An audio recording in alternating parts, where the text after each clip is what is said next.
Hey, yeah, what's up? This is Disciple Marcello Currents. This is about this is part two about the American community, and the only way to change is revolt. Revolt is to rise in rebellion. Revolt means to rise in rebellion. Okay, let's look at the nature of a real, genuine, necessary rebellion. Because let us understand something. Sometimes a rebellion is necessary. A rebellion is necessary. You have, and because you'll have some Christians that say, well, rebellion is as the spirit of witchcraft. But you have to define for true seasoned Bible students, you have to define in the Hebrew, in the Greek, in a thesaurus, a concordance. Excuse me, a concordance. You have to look at the Hebrew and the Greek concerning words. So when you say rebellion is as a spirit, that's not even connected to the same type of rebellion that I'm talking about.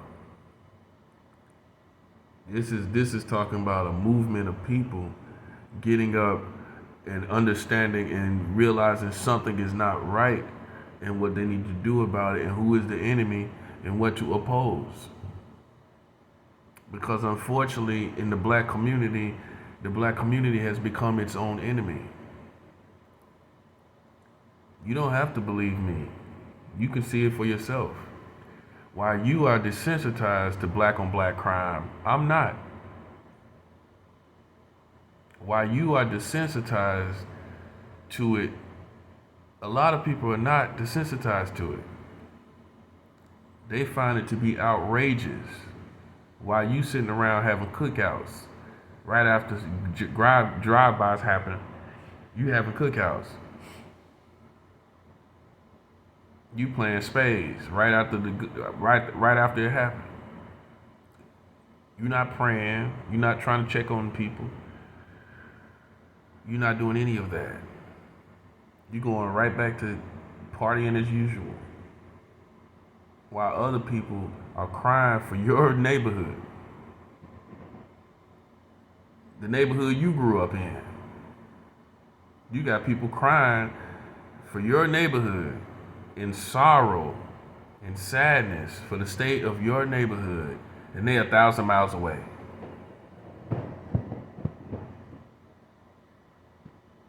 What's wrong with that picture? When America has to report and show outrage on news clips with anchor people, and they're very careful because they know they're scared to offend someone. Because the problem is in the black community, we're so easily to get offended by the truth. That's the problem. And we so easy to call everyone that tells the truth about the black community a sellout. Either a sellout or somebody that don't have no business talking about it. We're all humans. We should all study human nature, what's going on, because see, the thing about it is people know more about what you're doing than you know about it. How crack cocaine get here? How cocaine get here? It doesn't grow here in America. So what you doing, the whole fullness of what you're doing, there's somebody who knows more about why it's here and know more about the real plan instead of your personal plan. They know more about the real plan instead of your personal plan concerning what's really going on. So who really know what's going on? When you sit up and say, well, people shouldn't be talking about something they don't know nothing about. You might want to rephrase that. You might want to think about what you just said. Because there's some people that know way more about what's really going on and the whole reason that's even here. Because cocaine, in my opinion, particularly cocaine, was nothing but an intentional destruction sent to destroy the people from even having a mind to revolt, having a mind to rebel, and something that will ultimately make people kill each other. It was totally planned out. Because how does it end up to people that were oppressed, people that were poor, that have no power? How did it end up in their hands in such an abundant way? You don't think the problem is, well, half of you people in America, black, white, whatever, all other races, y'all don't think the system that is, and especially back in the day when it was really racist, you don't believe they were that sinister. But how do you don't believe they was that sinister when you literally see people like Martin Luther King getting assassinated? You see Malcolm X killed. You see lynchings. You see all kind of racist laws. You see all kind of dark laws inside the government. But yet you do not esteem these people as sinister, or their nature as sinister, or their acts as to have a sinister nature. Yet you have full tangible proof of it. Because you keep esteeming people that you shouldn't esteem as good. They've shown you clearly. Now, I can't speak for, I have to do more research on who's who now in politics. But as far as the past, you don't even need, as far as history, you don't even need to know who's who. You've seen racist laws, lynchings, killings all throughout everywhere. Blacks couldn't even vote, all types of things. So you don't think that they came up, these people that lynch, kill, and are racist indeed, came up with some other plan besides running around lynching? You think they didn't want to come up with some sinister plan to have a systematic death machine for the black community? You don't think that those racist people had that in mind, that this will destroy them? They could have been wiped that out. They could have put more pressure on where it was coming from. That's how you do that. And you telling me all that dope gets in? They have to let some of that in, man. And like I said, I already gave you examples. This country has been sinister from the beginning towards black people. But it is not an excuse at the same time to play the role that you were meant to play. That's not an excuse to play the role that you were meant to play. In other societies, there were slaves. And those slaves were tough. And they did not give up. When I'm thinking about this, I'm particularly thinking about the children of Israel in Egypt. And they were ultimately set free by Moses. And I believe that. I truly, truly, truly believe it. But what happened is, we here in America, the descendants of those who were in slavery, they gave up. They played the role. It's like the sinister people gave them an acting career. Okay, here's your role. We want you to be a gangster. We want you to be a killer. We want you to be just like movies. We want you to hustle. We want you to do all this, kill them all, this and all that. We're gonna, do that. That's what we need you to do. And because they didn't have a southern accent, and because they didn't look like racist people, you fell for it. Because if you think all the racist people are in the South, you done lost your mind. And in fact, I would say it's more sophisticated in the West Coast, like places like, California, here in New York City. It's more sophisticated. You ain't gonna never hear no Alabama accent. Yeah, well, hell, yeah, how you doing over here? You ain't gonna never hear none of that. Okay? You ain't gonna never hear no Alabama accent. You know what I'm saying? You need to look at actually what's going on. You need to look at actually what's taking place and manifesting. And if you see that the same neighborhoods have no ultimate um, correction or progression, because these neighborhoods, like I always explain to people, the ghetto should have been done away with. That's the problem. The ghetto itself is the problem. It was the starting point for black people, and they still there. Right now. Explain that to me. How a starting point in this country, the nature of it and everything, with all the sophistication that goes on, with all these people going to the moon and all this kind of crazy technology they're making, they have not financed a progressive plan to eliminate the place where all this destruction is happening. Because of the nature of the ghetto there should already been a progressive plan, just based off that. But you think this is a pipe dream, but yet they building cities and towns, and they building suburban neighborhoods everywhere you go. But you think this is a pipe dream? What I'm talking about? It's as simple as making progressive neighborhoods.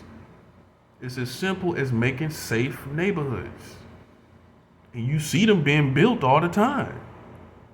So how is it a pipe dream? Explain that to me. Yeah, explain that to me when you see all these neighborhoods and all this land, all this stuff being built. How is it a pipe dream? Okay? This needs to be said because this is all about the American community. This is what this is about, the fall of it and everything. Okay? And you can't particularly put it on one or the other. It's a whole blended evil situation. That's what it is.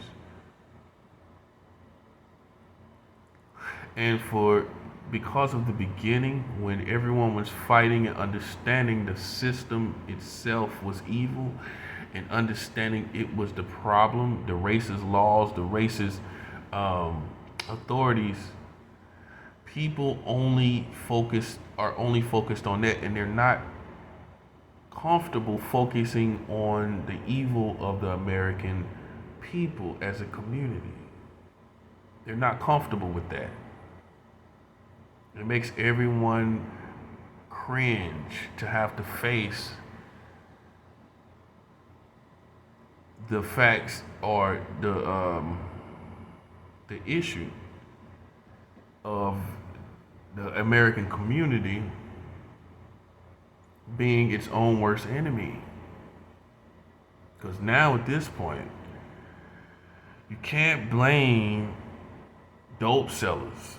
The people that's killing these people now, the kids that's killing these people, are not even even hustlers. They're not gangsters. They don't. If you go look at some of these stories about these black guys that are killing these kids out here, go look at some of the stories, and what you're gonna see is that they had no dope. There was no big dope dealer. If they was a big dope dealer, they would have hit the news with their dope dealer rank. Big dope dealer kingpin killed in such and such place. Killed here, killed there. Big dope dealer kingpin. That's how they put that when that happens. These little scruffy guys got more guns than money and dope. Their ego and their success in life is only being a killer. See, when I was coming up, you know, even though there was an appeal to being a shooter, a warrior, there was an appeal to it. There was also, uh, I think I can honestly say that it was also a sense of, okay, first people fight, okay, and you take it from level to level. What should be deserved? Should somebody get shot, or should somebody get beat down? In some cases, it's better that they get beat down and humiliated in that way and live with the humiliation of being beaten than shot and killed. You're only making them a legend. That's what you're doing. Now everybody got their names on a t-shirt and you just solidified their legacy. They died like Tupac because of you. Now they're the new Tupac in their community. There's plenty of them like that. You know I'm telling the truth. They sold little dope. I'm talking about the victim here now at this point. They done sold a little dope, messed around and had sex with your girl, and didn't even know it. But then he found out and bragged about it. And you felt some type of way, and you killed him. Now you done made him the Tupac of his neighborhood. Now all the kids want to be like him. Now you're continuing the cycle because now he's a legend. Death makes legends sometimes. Okay? Now he's a legend in that neighborhood. Now the neighborhood is breeding more people that want to be like JoJo. You know what I'm saying? Just for a lack of a better name. I say something off, but you still know the guy maybe have been tough. Joey. Everybody want to be like Joey. Because some guys have those names like that.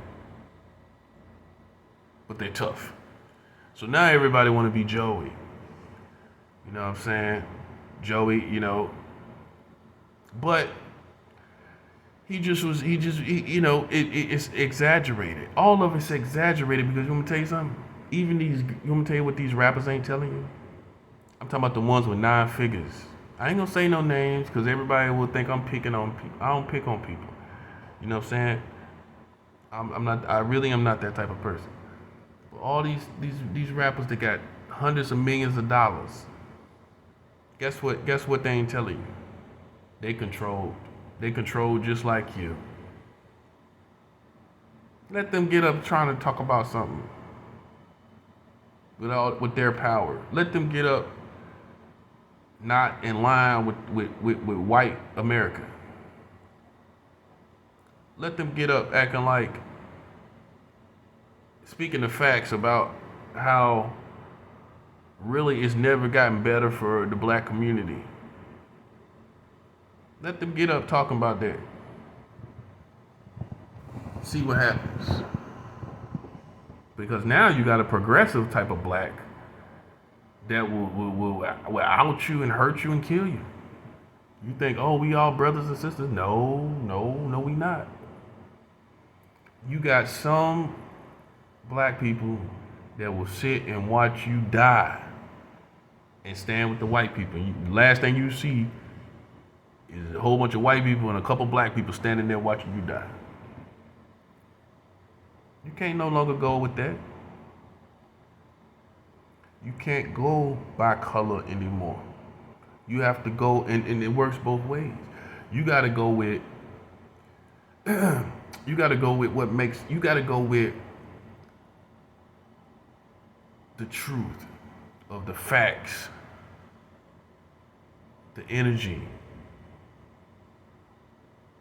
the truth, more than anything.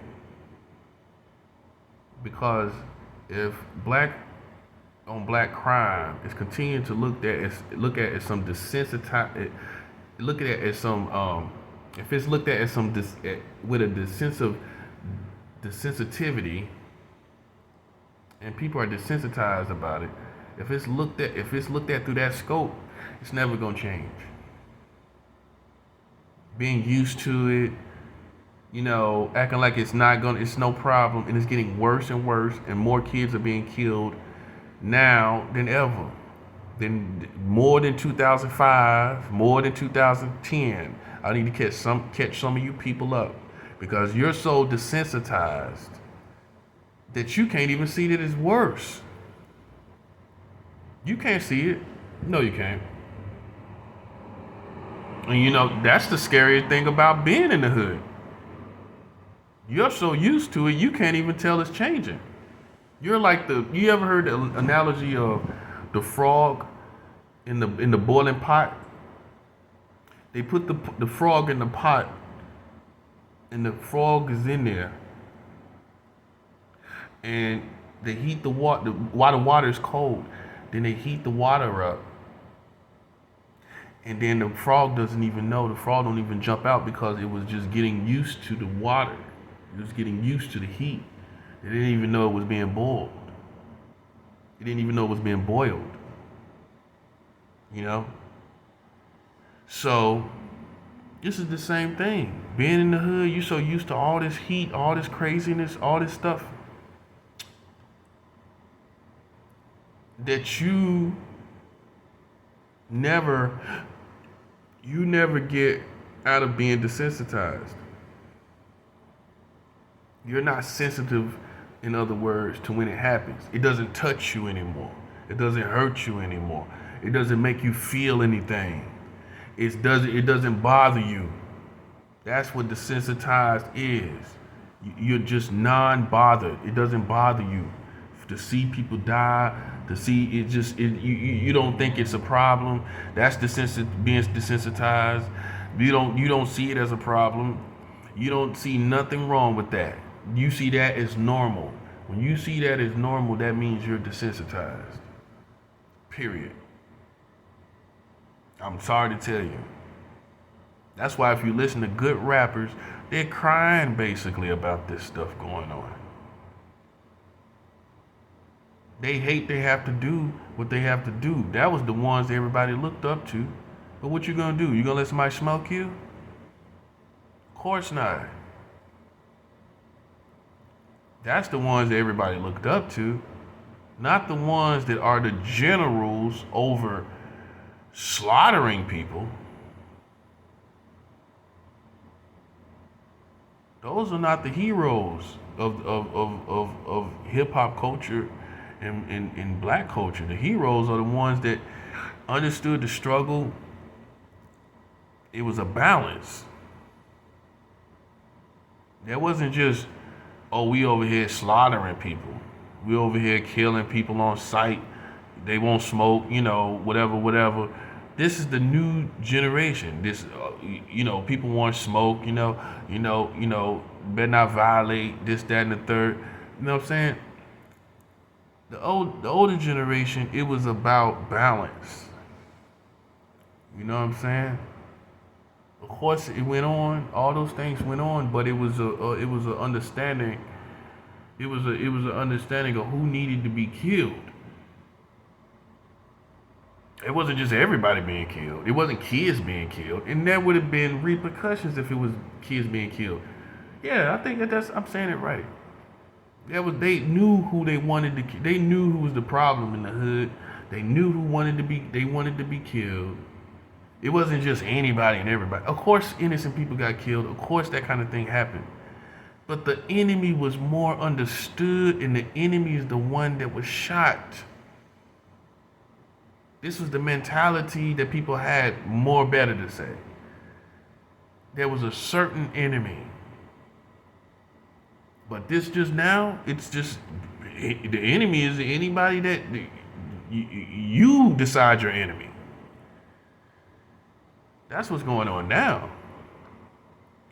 Is that the culture is, everyone out there is now deciding who their enemy is. And kids are suffering for it. All right, I'm coming back with part 3.